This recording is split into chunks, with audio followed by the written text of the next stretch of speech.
Hola, ¿qué tal? Bienvenido seas a tu programa de Nocturnia. El día de hoy toca hablar de posesiones, pero no van a ser de posesiones de personas normales.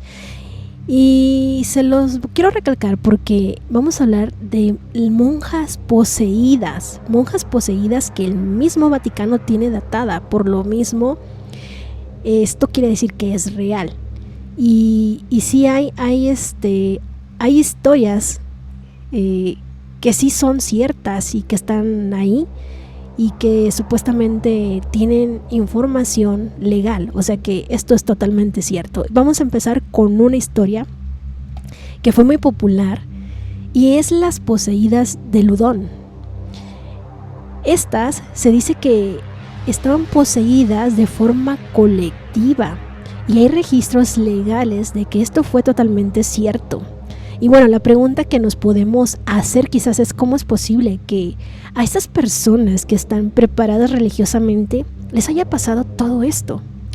Lo cierto es que sí, se dice que sí fue verdad. Y todo comenzó en el año de 1617 con la llegada de un sacerdote con el nombre de Urbain Grandier para hacerse cargo de esta parroquia que se llamaba Saint-Pierre du Maché a sus 27 años de edad. Se dice que este hombre se le caracterizaba por ser muy inteligente y agraciado. Aparentemente su apariencia física era muy atractivo, o sea, realmente para estas mujeres del convento pues las tenía todas enamoradas, por así decirlo.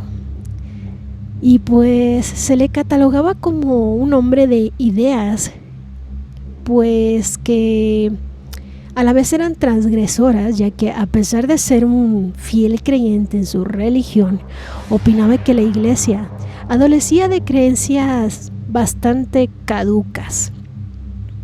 Se dice que en 1626 se fundó en la ciudad de Loudun, a 300 kilómetros al sureste de París, Francia, un convento de monjas ursulinas.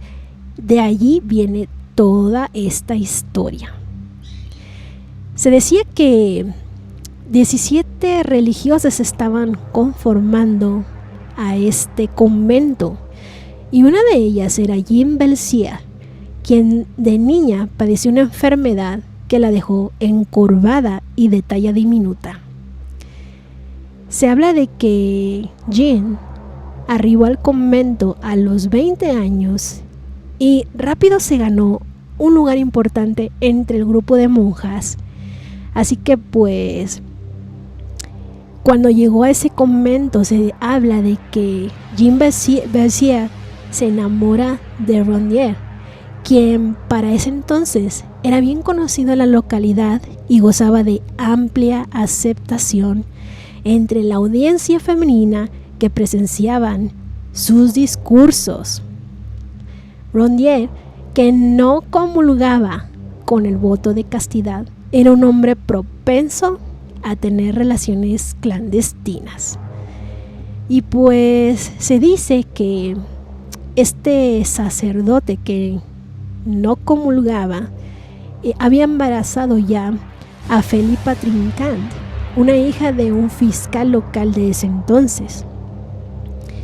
Y pues entre las muchas mujeres que sentían atracción hacia el párroco, pues estaba esta monja Jeanne de Belsier. Y pues se dice que ella misma tenía planes de que este hombre le hiciera caso y por lo tanto lo invita a ser su director de conciencia, pero se dice que se niega, o sea, no quiso ser. Y pues dicho lugar lo tomó el canónigo Mignon. Justo cuando este hombre llega al convento, comenzaron a ocurrir una serie de sucesos bastante tétricos. Las monjas se notaban muy nerviosas, veían ciertos fenómenos que no eran naturales, como esferas flotantes dentro del convento o siluetas de un hombre que parecía vigilarlas todo el tiempo. Las jóvenes no sentían esa tranquilidad que supuestamente estos lugares religiosos te brindan, y pues no les gustaba andar solas por los pasillos de aquel convento. Algunas de ellas eran presa de extraños y repentinos temblores, y además rechazaban comulgar. Algunas monjas dijeron que un ente las estaba acechando. Otras relataron que escuchaban voces que las incitaban a tener pensamientos de lujuria. Era claro que algo ocurría a nivel colectivo que estaba haciendo que las monjas se comportaran de una manera muy misteriosa. Mignon mandó traer un cura al convento para analizar a las monjas, porque se dice que cuando estos llegaron al convento, se encontraron con las monjas en trance y el convento en desorden total. La decisión final fue hacer un exorcismo colectivo a las mujeres. En una de las muchas 6 sesiones que se hicieron para tratar a las supuestas poseídas, Mignon logró expulsar del cuerpo de Jean al demonio Asmodeo. Sin embargo, otras entidades como Zabulón, Isacarón, Leviatán, Balán y Behemoth se encontraban en el cuerpo de la religiosa, según las autoridades religiosas que practicaron los rituales en ese entonces. Algunas fuentes dicen que el elegido fue el propio Urbain Grandier, o sea que este fue el causante de estas posesiones, porque sacaron la conclusión de que cuando Grandier visitaba los conventos aledaños en Loudun, con los días resultaban también a empezar a tener sucesos paranormales. Entonces, uno de los documentos que se le encontraron de la posesión de Grandier fue un pacto diabólico escrito en latín y al revés. Se dice que este documento ha sido publicado y traducido desde entonces en varios libros sobre brujería. Ese documento también lleva muchos símbolos extraños y fue firmado por varios demonios, incluyendo al propio Satanás.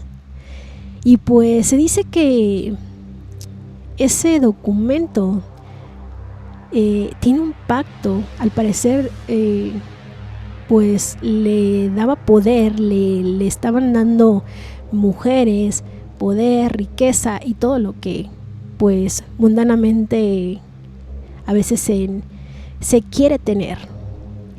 Y pues tiene unos sellos que pues son las firmas de estos demonios, ya que cierran el negocio, cierran ese pacto y lo sellan así, de esta manera, con estos sigilos, que pues sabemos que los sigilos son una parte muy importante, traen todo un contraste fuerte para los que saben lo que son los sigilos. Y pues ahí está la carta, que es bastante, pues te deja mucho que pensar. Realmente sí tiene varios sigilos, varios símbolos muy interesantes respecto a todo esto. Y pues fue Jean quien reveló que Grandier embrujó a las monjas cuando les enviaba un ramo de rosas en el que se contenía su alianza con el diablo. O sea, a lo mejor había como una brujería, hechizo o algo que pues estas hacían que mediante las rosas pues el hechizo allí estaba y entonces fueran de una forma poseídas. Otras monjas también testificaron en contra de Grandier. Se dice que en realidad todas hicieron su confesión tras sufrir severas torturas de los religiosos. Y bueno, en realidad lo que los enemigos de Grandier buscaban era una acusación en contra para llevarlo a la hoguera. Con los relatos de las monjas tenían todo para atraparlo y enjuiciarlo. pues se dice que tras diversas investigaciones, Rondier fue acusado de brujería, de ser amigo del demonio y de provocar la posesión demoníaca de las monjas ursulinas de Loudun. La iglesia lo condenó a ser quemado en la hoguera. Antes de ello, le rompieron las piernas.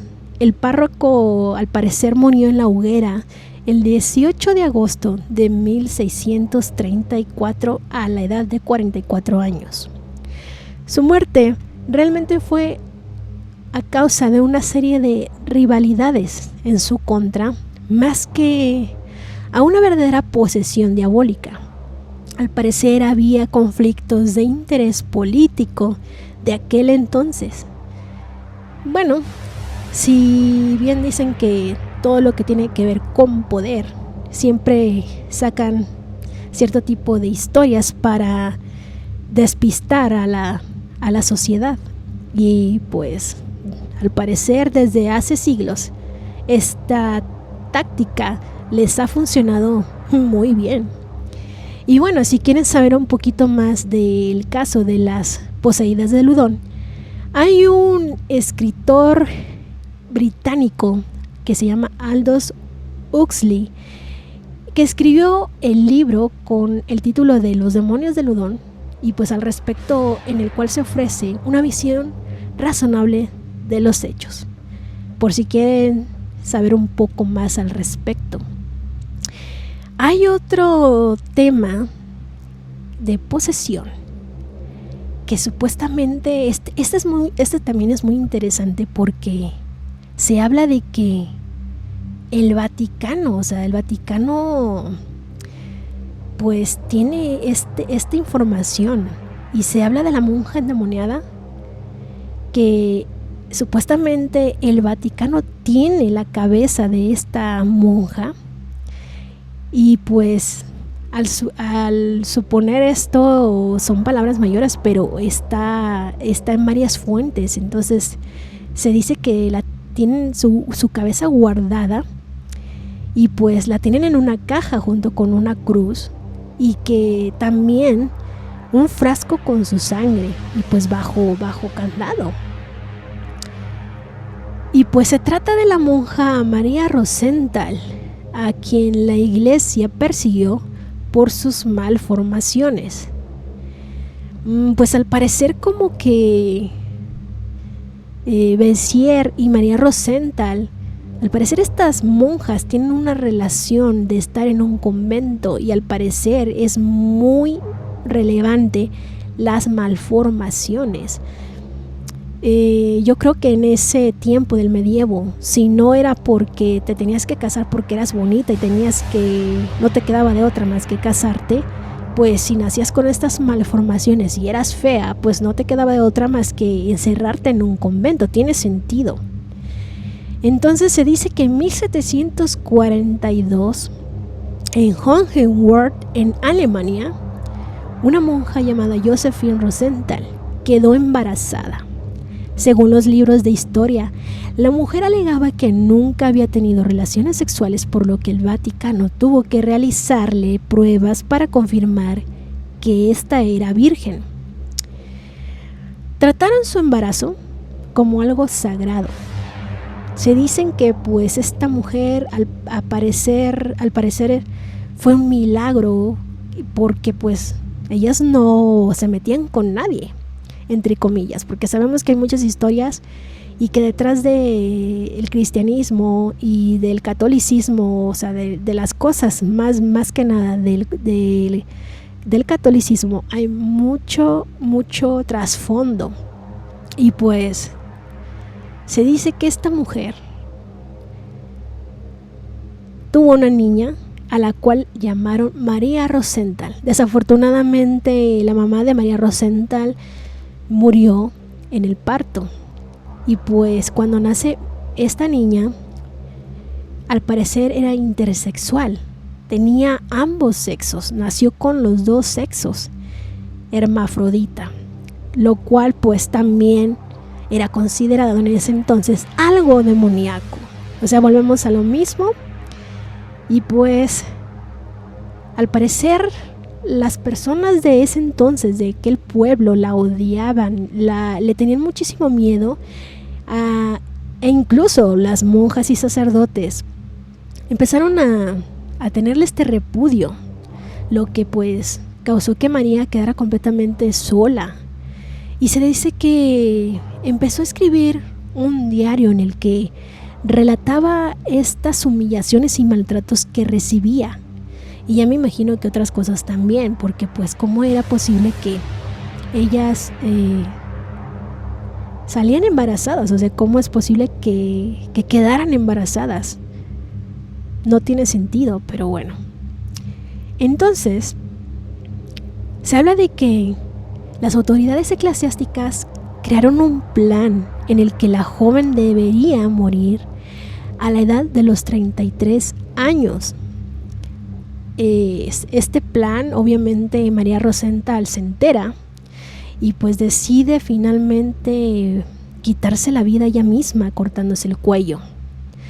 Y se dice que al momento de su muerte las autoridades descubrieron que estaba embarazada nuevamente, otra vez, vuelvo a lo mismo, quedó embarazada, pero que no se logró rescatar al feto porque pues igual también murió junto con ella.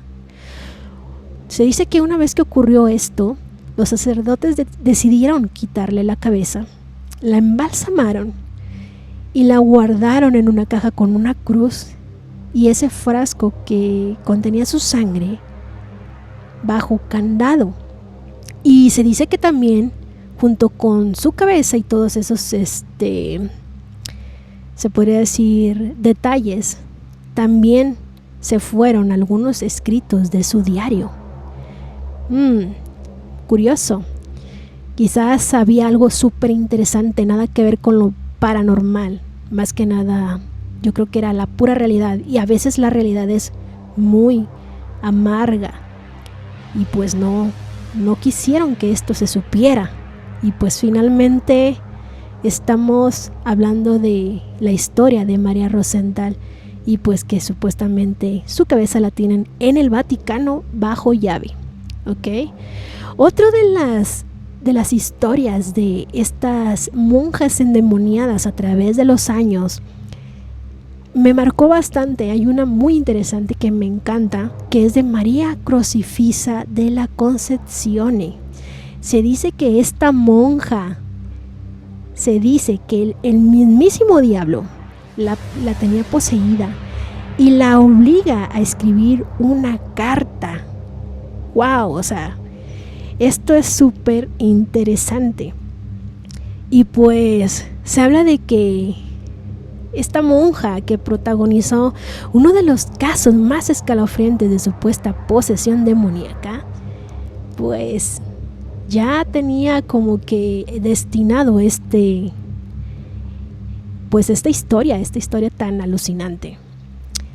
Ella se llamaba en ese entonces Isabella Tomasi, nació en Italia y en 1645 esta venía de familia de la nobleza al ser hija de un príncipe. Cuando Isabella cumplió 15 años se hizo monja. Entró como hermana en el convento de la Benedicción de Palmé en Sicilia, Italia. Ahí Isabella fue bautizada y rebautizada como de costumbre, pues para ser monja supuestamente renuncian como que a lo mundano para dedicarse más ya a Dios. Y la bautizan como María Crocifisa de la Concezione para convertirse en Sor María Crocifisa, como es actualmente como se conoce. Y se dice que María comenzó a demostrar una personalidad un poco diferente a las demás monjas y solía decir a sus hermanas del convento que el diablo la poseía. María creía plenamente en el maligno y pues decía que intentaba corromperla de alguna forma, pues para hacer a sus anchas, y realmente le malaconsejaba todo el tiempo porque decía que todo el que sentía creo que lo escuchaba, que le susurraba para decirle cosas que pues eran indebidas por su religión. Y pues se dice que el 11 de agosto de 1676, una madrugada, María, de 31 años en ese entonces, fue encontrada retorciéndose en el suelo de su habitación. Su cara estaba manchada de tinta negra y en su mano había una carta. Quienes la vieron describieron que la monja estaba en una especie de trance del que salió de repente. Estaba toda exhausta y María dijo que Satanás la poseyó y le hizo escribir una carta en contra de su voluntad. Se habla de esta carta, esta extraña carta, que al parecer tiene una mezcla de glifos rústicos y antiguas letras latinas, griegas y árabes. También había algunos símbolos ocultos. Y pues el mensaje para algunos lingüistas pues ha sido hasta la fecha muy extenso. O sea, realmente se habla de que en el 2017 con un avance, más bien, sí, una tecnología, pudieron por lo menos descifrar el 70% de esta carta. Y creen que no ha sido preciso del todo, porque pues esta carta tiene ya casi 400 años y no ha sido totalmente